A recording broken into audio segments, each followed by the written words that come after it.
भागम संतोषम परम कुल ज्ञानांतजरम सोयोगी नमो नमस्ते सत्स्वरूप केवल पद खंडाय नमस्ते नमस्कारं से ब्रह्मानंदम परम शुद्धम केवलम ज्ञानमूर्तिं दन्दातीतं गगन सदृशं तत्मसाति लक्ष्यम् एकम नित्यम अचलम सर्वसाक्षी रूपम भावात्म त्रिगुणरहि सद्गुरुं नमः चैतन्यम शासनमातीतं निर्जनं नाथबिन्दुफलातीतं तस्मै नमः मंगलम गुरु शब्द रूप नाम मंगलम शब्दार्थ शब्दनिवास दयाल सत्रुदयाल की अमृत निरानी पना द्वारा पान करे राम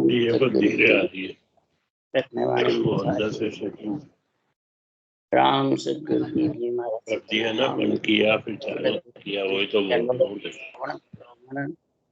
शरणों सतगुरु दयाल को मत हृदय हरि नित पद संगत साधु की आजीवन मोक्ष सुख सब धरती कागद करूं सब बन कलम कटाए सात समुंद शाही करूं सतगुरु गुण लिखा नहीं ये सतगुरु अंतर जाने घट घट की जाने बारंबार नमस्कार हे राम जी महाराज बारंबार नमस्कार हे राम हे राम हे राम हे राम रक्षा करो रक्षा अथे अजर लोक ग्रंथ चल रहा है। सदगुरु देव फरमाते हैं कि संसार में अजर लोक अमर लोक केवल पद आनंद पद का और 3 लोक का निर्णय समझा रहे हैं। ये आत्मा तू नरदेह में आ गई, भले ज्ञानी ध्यानी साध संत अपने आप को कुछ भी कहने लग गई और कई तो मान रहे हम पूरे हो गए, मोक्ष हो गई। तो महाराज फरमाते हैं होने की परीक्षा क्या, मोक्ष की परीक्षा क्या है, वो महाराज समझा रहे हैं अजर लोक में कि उसकी समझ करा रहे हैं। ये आत्मा तू भक्ति कर रही है, ज्ञान भी कथ रही है, ये नर नारियों सुन भी रहे हो, बाँच भी रहे हो, परंतु जब तक कामना परमात्मा में मिलने की है या संसार में सुख लेने की, ये दोनों में से एक चीज समझ, और दोनों ही है तो दोनों ही मिलने वाली नहीं। ये एक म्यान में 2 तलवार नहीं कटेगी। सुख की है इच्छा और मोक्ष जाने की भी कामना है परम पद में भी, तो सुख की इच्छा है, कर्म फल जैसा तो करेगा उसका फल भोगना। और परमात्मा मिलने की इच्छा है तो कर्म योग, एक कर्म फल है और एक कर्म योग। योग किससे बनता है? जोड़ों से। तो सदगुरु देव फरमाते जोड़ा कौन सा? ये महापुरुषों का जो अनुभव ज्ञान है, अजर लोक का जो निर्णय है, ये बुद्धि पे विवेक और वैराग्य जोड़े 2 आएंगे। विवेक का मतलब समझ और वैराग्य का मतलब त्रिगुणी माया में रहना नहीं, त्रिगुणी माया में मोह माया के बंधन में बंधना नहीं। तो सुख की इच्छा है तो मोह माया के बंधन में बंधेगा, त्रिगुणी माया में आएगा। और जोड़ा बुद्धि पे अगर तेरा विवेक और वैराग का है तो कर्म योग यानी 3 जोड़े बन जाएंगे, श्वास प्रश्वास रकार मकार जिह्वा और कागल, और जबरदस्त चलेंगे। अब वो सुनकर भी बाँच कर भी रटना थक गई, पूरे हो गए, सांस थक गया, उस देश के वासी बन गए, अब अंदर हो रहा बस अपने आप। तो ये स्थिति विवेक और वैराग की है कि मन विचारों की है। वो सुख की इच्छा की जो रूप शरीर को त्रिगुणी माया को गुरु समझता है, गुरु बताता है, और मुंह से कहता है फलान जी मेरे गुरु, फलान जी मेरे गुरु, फलान जी मेरे गुरु। तो शरीर, इंद्रियों और मन के विचारों से बोल रहा है, प्रकृति के आधार से बोल के खुशी हो रहा है कि मोक्ष हो जाएगी, हमारी हो गई। तो सदगुरु देव फरमाते हैं कि संसार में भक्ति है, ज्ञान की समझ नहीं, अनुभव ज्ञान की तो अंधा है। ज्ञान है भक्ति नहीं तो लंगड़ा है। दोनों चीज सूरत चक्षु ज्ञान चक्षु जब खुलेंगे तब ये अनुभव ज्ञान सूझेगा, नहीं तो सूझने वाला नहीं। जब तक अनुभव ज्ञान का आध्यात्मिक निर्णय नहीं सूझता है, बुद्धि पे विवेक वैराग नहीं आता है, और वैरंग अर्थ करते रहते हैं और सबको वैरंगी कहते रहते हैं, तो वैरंग में सबसे ज्यादा जीव फंस जाते हैं। क्यों? कहने वाला भी अच्छा लगता है और सुनने वाले को भी प्यारा लगता है कि ये तो सुख भी हो रहा है और मोक्ष भी मिल जाएगी, कह रहे हैं। पर सुखराम जी कह रहे मोख ब्रह्म बचना में नाई ना कागज पर मंडियो न जाए। मोख ब्रह्म बचनों में है ही नहीं, और वो कह रहे हैं हो गई। इसलिए सदगुरुदेव फरमाते हैं कि अनभे ज्ञान सो मानस भेद सूझी, भेद सो पांच पिछाण लिया है। सबको न्याव करे नर सोई, जागट अनभे ज्ञान प्रकाश। कर्म फल का, कर्म योग का, विवेक का, वैराग का वही निर्णय कर सकता है। आन का, गुरु का, सदगुरु का, अनुभव का, अनुभव का, ये निर्णय वो ही कर सकता है जिसके ज्ञान चक्षु और सूरत चक्षु खुले। सूरत चक्षु से शब्द ब्रह्म के दर्शन होते हैं, ज्ञान चक्षु से ये सारी मांड सूझती है तीन लोग, और चौथे लोग का आध्यात्मिक निर्णय करता है और फिर न्याय करता है बराबर। इसलिए सुखराम जी महाराज कह रहे जब न्याय बराबर है तो निरपक ब्रह्म पखो, नहीं कोई मौन पकड़ नहीं निरपक होई। निरपक है ब्रह्म तो कोई पक्ष नहीं है इसके, केवल ज्ञान के। और तू मौन पकड़ करके और निरपक बनना चाहता है, मानसिक जब से निरपक बनना चाहता है। जितने भी महाराज फरमाते हैं मुंह की रटना के बिना जितने भी साधन हैं वो सब महाराज फरमाते हैं पखे के साथ। पखे का मतलब सुख के साथ, कर्म फल में है, निरपक्ष नहीं है। बोले मन मत बांध गरीबी धारे, निरपक नहीं वो मत विचारे। तो ज्ञानी सु में मत बखानो, मत से ज्ञान बंदगी ठाणो। महाराज फरमाते हे ज्ञानियों, तुम्हारा मैं मत का बखान कर रहा हूं कि तुम्हारे अंदर में क्या विचार है, क्या समझ है, तुम्हारे वचनों से मालूम पड़ रहा है कि मन में गरीबी बांध के बैठे हो, मीठे मीठे बोलते हो, लोगों को दासन का दास बताते हो और अपने मन के मते से निर्णय करते हो बेरंग।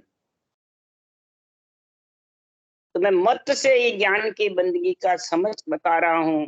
ध्यान सिरे मन धीरज आवे, माही उलट ब्रह्म जब पावे। महाराज फरमाते ऐसा आन धर्म का, आन देव का, आन जार का निर्णय तेरे समझ में आएगा कि आन जार किसको कहते हैं। आन जार बाहर देवी देवता को बताते, पितृयोनियों को, इनको आंजार बताते, वो है क्या? तेरे घट में देख आंजार कौन है। बुरे विचार, बुरे लक्षण, बुरी वृत्तियां वो आंजार है। इनको तो पूज रहा है कि मेरी मोक्ष हो जाएगी, अंदर बैठे हैं आंजार बुरे विचार। दिलों की आत्मा ब्रह्म है और अपने को ब्रह्म समझता है और सब आत्माओं को कहता आन है। पितर योनियों और जो भी योनिया है सब देवता आन देव है कि आत्म देव है, तो शरीर छोड़ के जाते हैं, आत्मा ही तो है। और उनको आन बताते, करने कर्म उपासना को आन बताते, नवदा भक्ति को आन बताते। तो सृजनहार ने आन का विस्तार किया ना रूप का, तुम भी तो आयो रूप में। पाचने वाले पांच भी तो रूप है। तो जितने भी मन से अंदर से विचारों से ज्ञान करते हैं, मन विचारों से ध्यान करते हैं, मन विचारों से साधन करते हैं, वो सब सद्गुरुदेव फरमाते पखे पखे में हैं, वो निरपक्ष नहीं, वो मन के मत्थे के हैं। इसलिए सद्गुरुदेव फरमाते हैं कि बात कहे कोई ज्ञान सुनावे, केवल बिना पखो सब लावे। बात करते रहते हैं, ज्ञान भी सुनाते रहते हैं, सुनते भी रहते हैं, पर पक्ष जरूर लगा, और केवल ज्ञान में पक्ष नहीं है। उसके लिए सद्गुरुदेव निर्णय कर रहे हैं, तो 56 भोजन कर कर लावे, जीम्या बिना भूख नहीं जावे। हेले बिना सुने नहीं कोई, हेत बिना घर जाए न कोई। सब उदाहरण दे दे के अजर लोक में समझा रहे कि तेरा हेत प्रेम किससे है, तो तेरे घर को आए। हिला देगा कोई सामला सुनेगा, मुंह से तो हिला ही नहीं देवे तो कोई सुनेगा कौन? अंदर मुंह बंद करके बैठा रहेगा तो कौन है सुनने वाला? तो इधर तू रटना करेगा, वो हिला देना है, तब राम जी सुनेंगे तेरी अरज। अब रटना तो करते जोर आता है, रटना मन करने नहीं देता है। ये कर्म बंधन इतने हावी रहते हैं, पाप कर्म, जो रटना करने नहीं देते। वो तो समझ नहीं, माया बड़ी बलाई। माया चरित्र दिखावे बाई, हरिजन को हरि दे बिसराई। माया ऐसा चरित्र बताती है कि हरिजन को हरि बिसरा देती है, रटना करने नहीं देती। और वो जानते हैं हम हो गए पूरे। इसलिए सद्गुरुदेव फरमाते हैं, तो 56 भोजन पड़े हुए हैं, पर मुंह से जब तक जीमेगा नहीं तो भूख चली जाएगी क्या? तो मुंह से जीमने से लिए तो कंठ भी चलेंगे, जिब्या भी चलेगी, मुंह भी चलेगा, कागलिया भी, सब चलेंगे। जब जिम सकता है ऐसे जिम लेगा। मन से जिम लेगा क्या? पेट भर जाएगा क्या? तो ये रटना का महाराज ऐसे लोक में निर्णय बता रहे हैं कि ये रटना सारी 56 भोजन जीवने की जैसे है, हेले की जैसे है, हेत की जैसे है। तेरे हेत होगा जब अंदर घसेगा। हेत तो सुख का है, कर्म फल का है, कि कर्म योग का है। बुद्धि पे विवेक मेरा कब आएगा? अंदर घुसेगा। तो जड़ में बेस पेश कोई आवे, पिया बिना प्यास नहीं जावे। अंतर मिल्या बिना नहीं माने, केती बात कहे कोई छाने। बोले कितनी कोई बात पीठ पीछे भी करो, चाहे आकर के भी करो, उनके वचनों से मालूम पड़ जाता। शब्दा साध पड़े, शब्दों से पड़े। अपने ने सुखराम जी को कहा दे, पर इनके शब्दों से मालूम पड़ रहा है कितने जबरदस्त है। सारा निर्णय जबरदस्त किया है। तो महाराज परमार चोड़े डंके की चो, अमर लोक सुखराम के हम चढ़िया चोड़े तबल बजा। अमर लोक चोड़े तबल बजा कर चढ़े, यानी रटना करके चले। ये चोड़े ये दिखती है बराबर, और मुंह बंद कर अंदर बैठे रहो तो दिखे क्या? नींद काट रहे हो, ध्यान कर रहे हो, ज्ञान कर रहे हो, क्या कर रहे हो? नाट झुका के बैठे रहते हैं, हमारे तो समाधि लग रही है। तो महाराज फरमाते हैं, आत्मा की प्यास बुझने वाली नहीं। आत्मा की प्यास तो जल पियोगे जब ही बुझेगी। बोला 24 घंटे जल में आप बैठे रहो तो भी नहीं बुझेगी। मच्छी 24 घंटे जल में रहती है, पर प्यासी मरती है। क्यों? कि मच्छी मुंह से पानी नहीं पी सकती। अगर मुंह से पानी पिए तो बच्चे फूल गया कुप्पा और खत्म हो जाए। कुदरत ने ऐसी गति बताई है, निरंजन ने बनाई। उल्टी होगी मच्छी, जब वो छिद्र खुलेगा तब वो पानी पी सकती। यही उदाहरण इधर लिखा है। जल में मीन प्यासी मोय देखत आवे हंसी।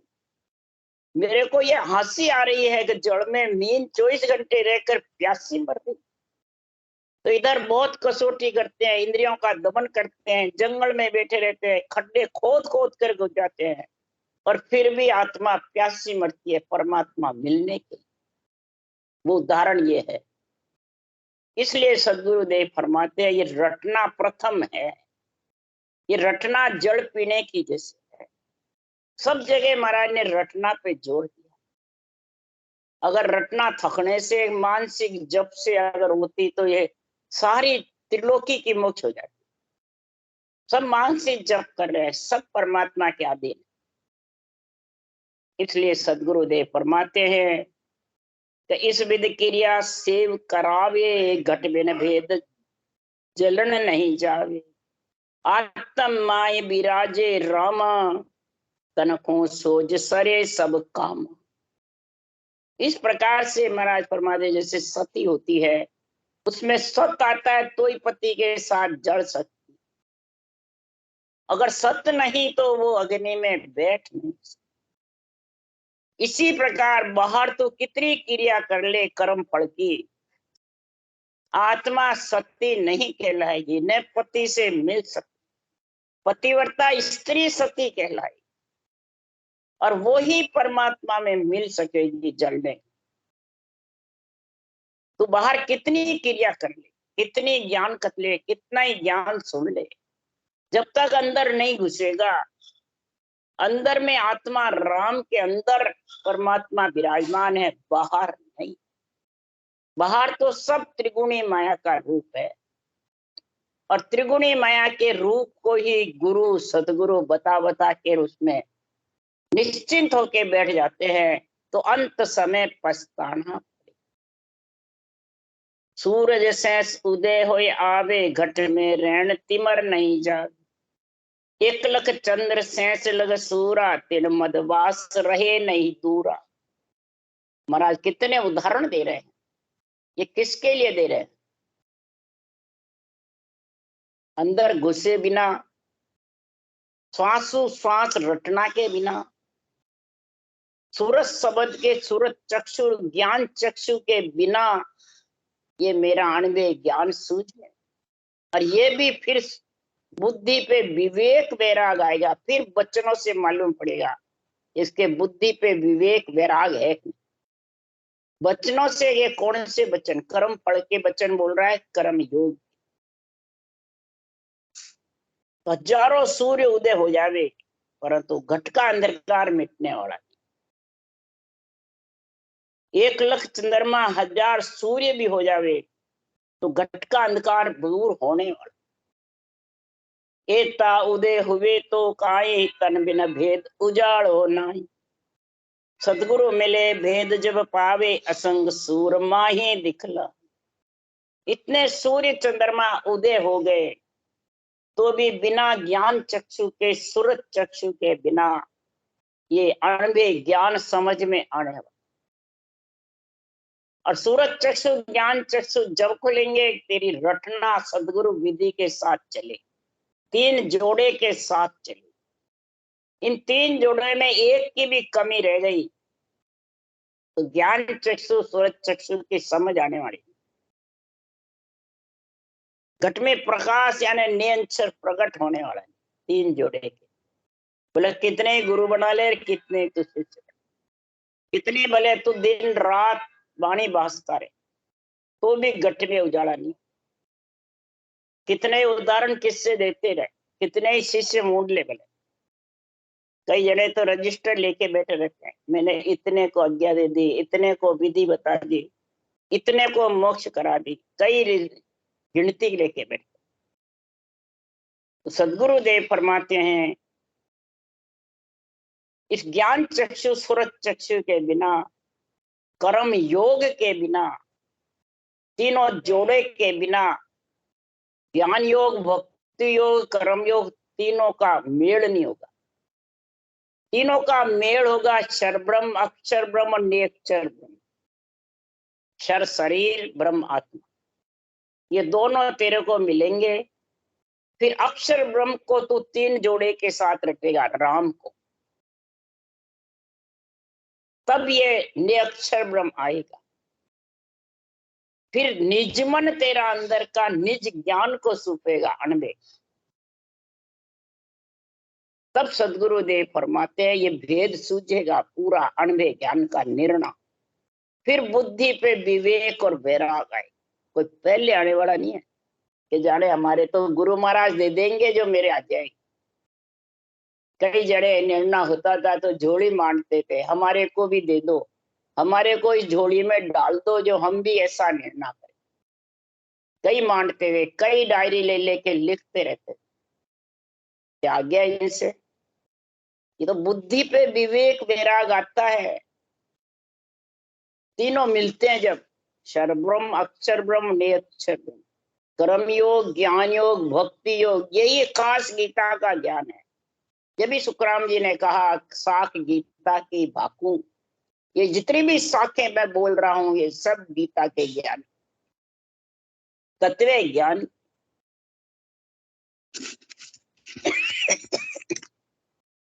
इसको अणुभव ज्ञान कह दो, तत्व ज्ञान कह दो,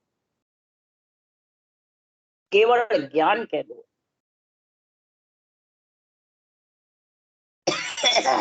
ये अजरलोक अमरलोक ले जाने वाला आत्मा, परमात्मा में मिलाने वाला, परमात्मा की प्राप्ति कराने वाला, बुद्धि पे विवेक वैराग लाने वाला।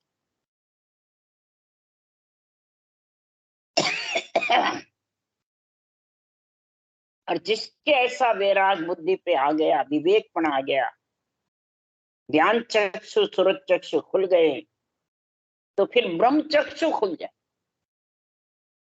त्रिलोकी की आत्मा नजर आएगी ब्रह्म, और मैं तो छूट जाए, मैं और तू, मेरा, मैं और मेरा, मैं गुरु तो शिष्य, ये बिल्कुल नहीं आए।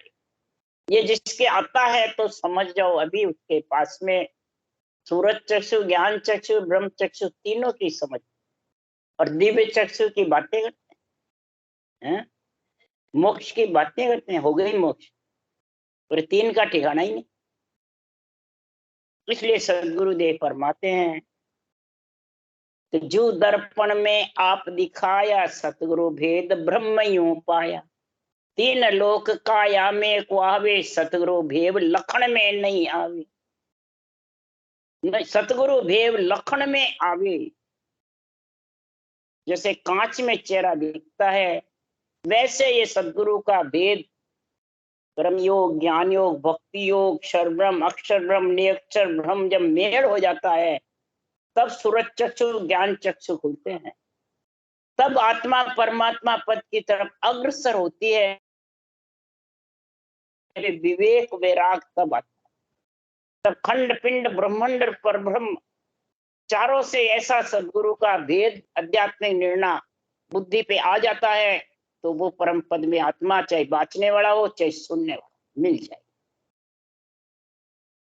ये त्रिगुणी माया के अंदर ही महाराज इसकी परीक्षा बता रहे हैं, ये परीक्षा चाहिए।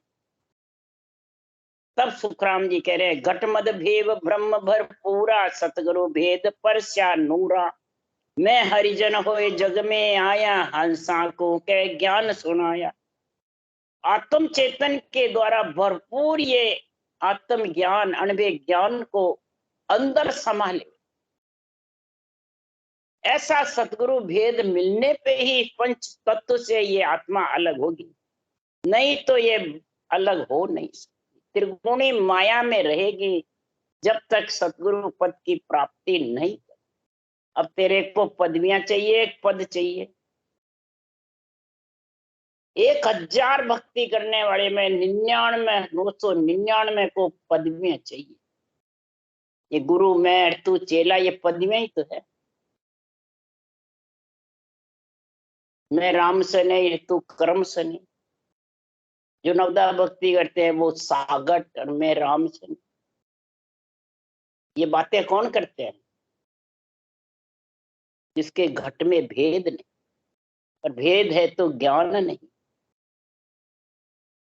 समझ नहीं, अध्यात्मिक नहीं, सब त्रिगुणी माया की बातें करते हैं, आन देव आन जार आन धर्म में फंसे हुए रहते। इसलिए सदगुरु और ब्रह्म की बातें करते हैं, ब्रह्म ज्ञान करते हैं। मैं हरिजन हुआ, हर में मिल करके फिर मैं ये निर्णय कर रहा हूं और हंसवृत्ति आत्मा को ज्ञान सुना रहा हूं। हंसवृत्ति कौन है? जो इस त्रिगुणी माया को छोड़ना चाहते हैं, जो त्रिगुणी माया में रह करके परमात्मा मिलना चाहते हैं, वो नहीं मिल सकते। यही महाराज का केवल ज्ञान का सबसे प्रथम निर्णय है। तो हंसा सुनो हमारी वाणी, तन मन भेद कहो सब आणी। अमरा पुरुषों में चले आया, तुम कारण मुझ ब्रह्म पठाया। हे हंसवृत्ति आत्मा, मेरी अणबे वाणी सुनो। ये नहीं सुखराम जी कहा मेरे रूप को देखो, कि मेरे दर्शन करो, नहीं, मेरे वचन को सुनो, मैं क्या बोल रहा हूं। ये भगवत वचन मैं आपको समझा रहा हूं, इसमें भगवत समाये हुए है, सृजनहार। उसके लिए मैं तन मन का भेद बता रहा हूं। ये तन और मन के अंदर आवे, बाहर क्रिया करोगे तो ये मन कभी पकड़ में आने वाला नहीं। न तन का मोह छूटने वाला है, न इच्छा धापने वाली है, न इंद्रियां महाराज परमात्मा तृप्त होने वाली। इस तन और मन दोनों को पकड़ने के लिए, दोनों को समझने के लिए मैं ये भेद लिख रहा हूं, एक तरीका अजर लोक का निर्णय कर रहा हूं। अमरापुर से नेंचर आता है, केवल पद आनंद पद से, किसी शरीरधारी से नहीं आता है। ये सुखराम जी ने बात लिखी है, मेरे से भी नहीं आएगा, सुखराम जी से तो आज अभी ऐसे ज्ञानियों से आ जाता है। तो ये भेद धारण करेगा कर्म योग, ज्ञान योग, भक्ति योग के लिए क्षर ब्रह्म, अक्षर ब्रह्म, नेक्षर ब्रह्म, तीनों का मेल होगा, यानी तीनों जोड़े बढ़ेंगे जब अमरापुर से नेंचर आ जाएगा। इस समझाने के लिए मेरे को सृजनहार ने यहाँ भेजा है, अवतार दिलाया है। तो मोह को लखो ज्ञान कर सोई, उठ बैठ क्या मेरी होई। बोली सबे बात सब ठानो, करुणा रत सो मोय पिछानो। मेरे को ज्ञान से लखना है या रूप से लखना है? महाराज ये बात पूछ रहे हैं ज्ञानियों से, ध्यानियों से, वाणी बांचने वालों से और सुनने वालों से, संत मार्ग वालों से, राम सने बने हुए जिनसे पूछ रहे हैं कि संतों को लखना है, केवली भगवंतों की समझ करना है, तो अणबे ज्ञान से करो या उनके रूप से करो। ये महाराज कह रहे हैं। मेरी उठ बैठ को देखो, रूप की या साधना की, ये दोनों में से कौन सी चाहो? तो आप शरीर की भी देखना चाहे, शरीर के भी दर्शन करने चाहे और मोक्ष में भी चाहे, दोनों चाहे। अगर दोनों रह जाती तो सुखराम जी महाराज कह रहे माया भगती एकटी भेड़ी नहीं रहे, इन कारण सुखराम के जन को दुख दे।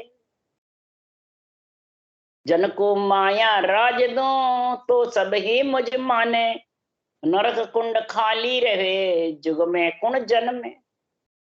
अगर माया और भक्ति साथ रह जाती तो त्रिलोकी की मोक्ष हो जाती, एक भी जहां जग में जन्म थे, पर ये साथ रह नहीं सकती। इसलिए ये मेरी उठ बैठ को देखो।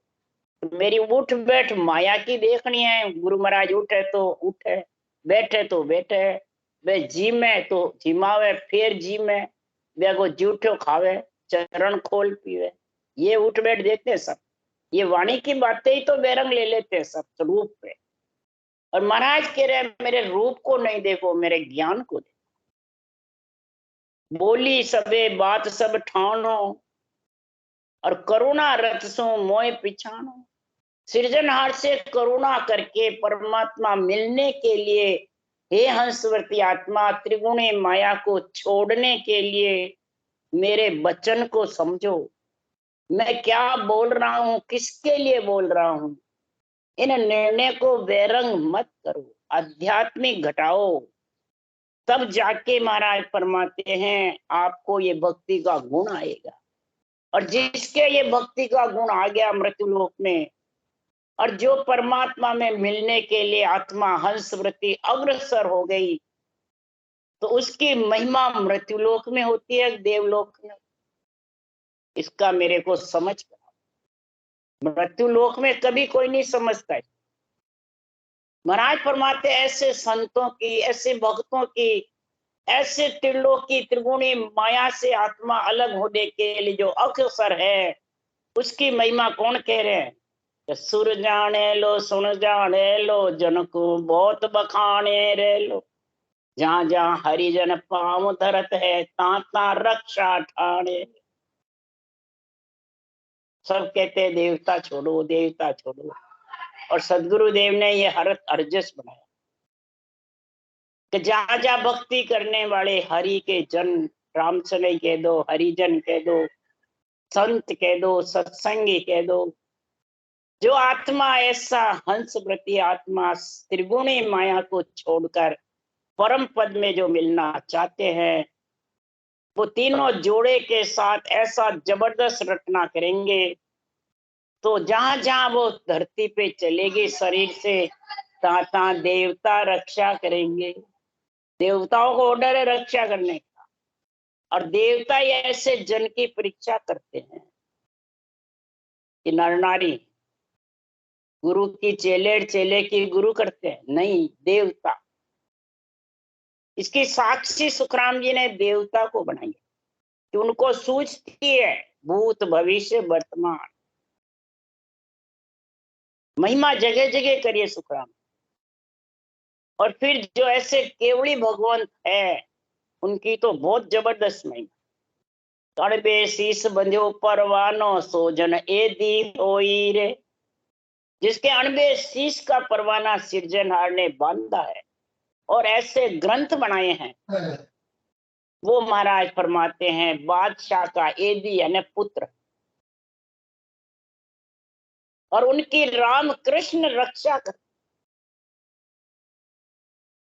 तीन लोक का ब्रह्मा विष्णु महेश्वर शक्ति, तीन लोक के मालिक है, और केवड़ी भगवंत चौथे लोक के। और ऐसे एदी जनों को महाराज फरमाते हैं राम कृष्ण भी शीश झुकाए और राजा उनकी रक्षा करे। इसके लिए सुखराम जी महाराज कह रहे हैं, तो जा उर घर में हर की भक्ति, जा सूर पूज न मांगे। अब ये यहाँ देवताओं की पूजने की बता रहे हैं महाराज कि वो ऐसे सूरवीर है जिनके ऐसी केवल भक्ति घर में है, और ऐसे अणबे शीश बंधा हुआ है, वो कभी भी ऐसे सूरवीर पूज पूज नहीं पूज अपने नाशवान शरीर को कभी नहीं पूजेंगे।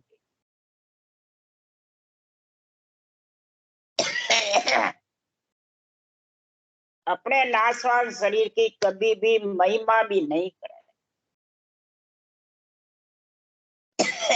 अपने नाशवान शरीर को कभी नहीं कहेंगे तो मेरे से तेरा कल्याण हो जाए। ये पूज न मांगे, कभी भी अपना बड़प्पन नहीं मांगे। ऐसे केवड़ी भगवंतों की, नित्य अवतार की और निमित्त अवतार भी कभी भी अपने को तिलों की नाथ होते हुए नहीं कहा। सबके सामने बालक बने रहे, माता पिता के सामने। कहाँ चपड़ासी बन गए, कहाँ शांति दूत बन गए, कभी छोटे भाई बन गए पांडवों के सामने। कभी तिलों की नाथ का एम नहीं लगा। यह है कि सूर न पूजे, यानी अपने आप को बड़ा नहीं समझ। और यहाँ जरा सा ज्ञान कथड़े आ जावे और इतने बड़े हो जाते हैं, बस हम तो देवताओं से भी बड़े। देवता हमारा झूठा प्रसाद की इच्छा करते। बोलो ये और कह दे, देवता तो कुछ नहीं है, उनको बिल्कुल ऐसे लगते हैं। इसलिए सुखराम जी महाराज कह रहे हैं, तो फिर ये हरजस सुखराम जी ने किसके लिए लिखा? अरे कै सुखराम संता की महिमा देवलोक में होई। संता की महिमा देवलोक में होती है मृत्युलोक में? सदगुरु सुखराम जी महाराज की देवलोक में महिमा हुई, मृत्युलोक में तो कोई इतना सम्मान हुआ तो भी कोई समझे नहीं, सिर्फ चिमनी के राजा चंदूलाल के अलावा किसी ने धारण नहीं। और देवलोक में जब अंत समय हुआ तो हरिद्वार से गंगा स्नान करने गई अंडरग्राउंड। इंद्र चंदन का गाड़ा लेके 33 करोड़ देवता पृथ्वी पे आए चिता दात 68 तीर्थ पर कम्मा करने को। 68 तीर्थ देवेरे पर कम्मा गंगा करे प्रणाम। इंद्र सहित आविरे सब देवता ले ले पुकारे निज नाम। वारी रामा वारी रामा, वारी वारी है। ऐसे संत जो वारी वारी आते हैं केवली भगवान, और ऐसा देवलोक में खूब उत्सव आनंद। जब परम मोक्ष में जाते हैं तो देव ढूंढी अणहद बाजे घुरे निशान सवाया। जो कोई हंस मुख को चाले जहां ऐसी विधवाया। मृत्युलोक में तो कोई समझते नहीं, देवलोक उत्सव होता है जबरदस्त। इसलिए सदगुरुदेव फरमाते हैं ऐसा अजर लोक का ज्ञान जो धारण कर लेंगे वो हंस वृत्ति आत्मा परम मोक्ष में मिल, बस माया ब्रह्म शामिल नहीं रह सकते, और सब इसको शामिल रखना चाहते हैं। इसलिए ये अणुमेय ज्ञान केवल ज्ञान बिरला की समझ। राम राम बोलो राम सदगुरुदेव जी महाराज ने धन्य हो। परम दयाल सदगुरु सुखराम जी महाराज ने धन्य हो। अनंत श्री सुख सम्राट सदगुरु सुखराम जी महाराज के ज्ञान सत्स्वरूप भगवान ने धन्य हो। केवली भगवंता ने धन्य हो। जिमा कारण जहाज ने धन्य हो। मोक्ष के मालका ने धन्य हो। अनंत कोटि संताने धन्य हो।